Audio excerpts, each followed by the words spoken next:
Hey there everybody, welcome back to the channel. Got a very special knife here for you this evening. It is a Copperhead Creek, otherwise made by Frost. This is a Pakistani knife. They kind of, depends on which website you go to, they call it a Coke bottle trapper, a few different names for it. It's 4 inches closed. They do have other Coke bottles that are made in Pakistan, but they're 3 inches. I figured I'd go with this one. It's a little bit bigger, has a cool secondary blade that's a Warncliffe and a clip point. It says genuine bone handle, stainless steel blades, copper bolsters, and pin. I'm not sure where the copper pin is. Maybe it's the main pin here for the blades. And it's got brass liners. If I do not sound enthused, it's because I'm not very unimpressed with this knife.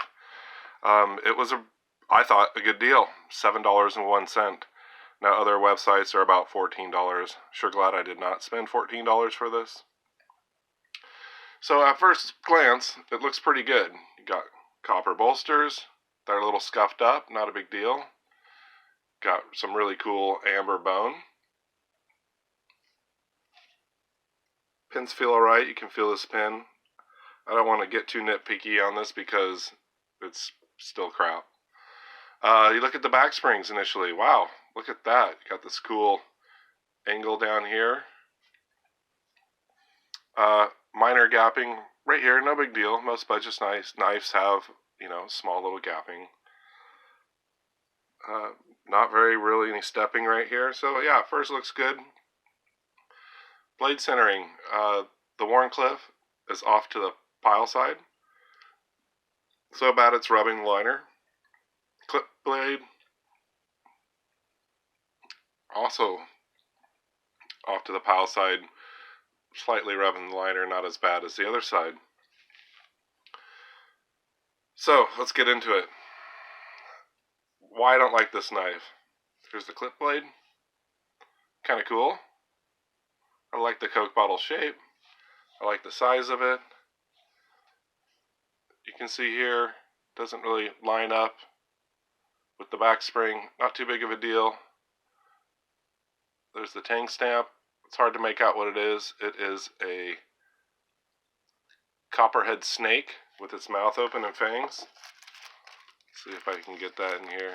It's kind of hard to see. There it is. Copperhead Creek.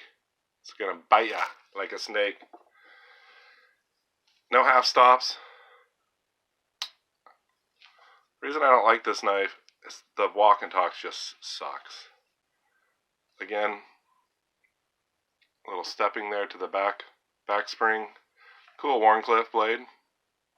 Kind of tucked back behind there. You can see some scratches on the blade from where it's rubbing the liners. And the grind doesn't look all that bad. Forgot to get a piece of paper to see how sharp it is. I'm sure it's about average sharp. But just the walk and talk. You can see as I'm pulling it out, it just, I cleaned this and cleaned it and cleaned it. Got all the grit out. There was a lot of grit. I oiled it up multiple times. I even put food safe grease back there. Still crap.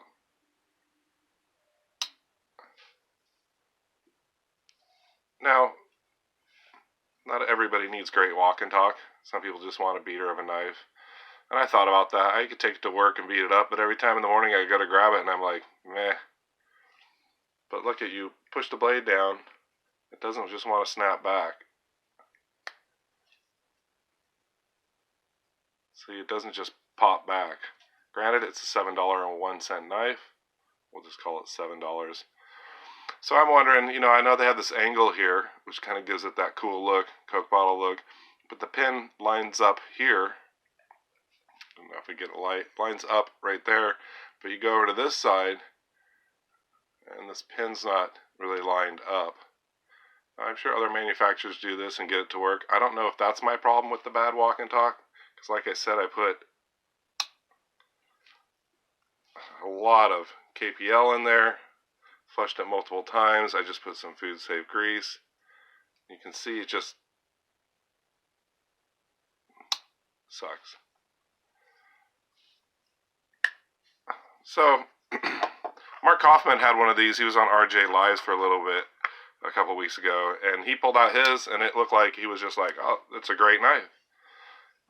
Maybe he got a good one, maybe I got a bad one, maybe they pinched the bolsters too much, and it's just not going to have any good walk and talk ever.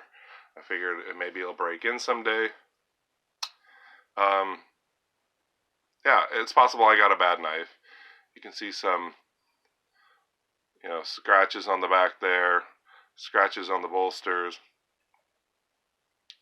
sharp edges on the bone here, sharp edges on the bolsters, kind of 90 degree, not smoothed out. So, Pakistan quality. So I'm glad I got this knife. Now I will never really have to get a Pakistan frost or a Pakistan knife again. I'm sure there's some great folders from Pakistan. Good budget knives. But I noticed that the frost quality from China is much, much better. So, be warned, if I ever give this away, you're getting a piece of crap. Just kidding. It's CHC 561 AJB/C. AJB stands for Andrew James Baxter. Those are my initials. / means it's crap. So I should have been warned right there. So again, too bad, because this is a really cool kind of trapper.